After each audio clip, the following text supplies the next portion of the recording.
6 человек, около 3-4 часов.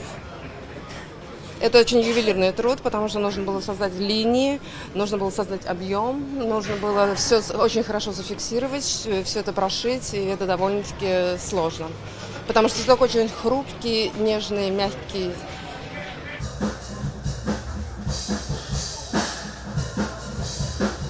Вы знаете, при нашей обработке, потому что мы сначала отпаивали цветок, потом мы замачивали, потом мы его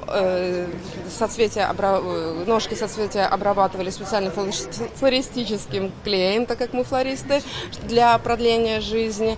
И потом уже сушили каждое соцветие и, соответственно, уже пришивали к нашему платью.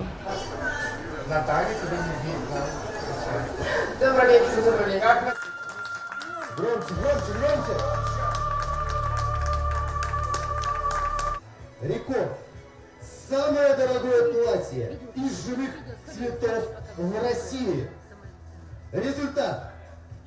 6 миллионов 48 тысяч рублей.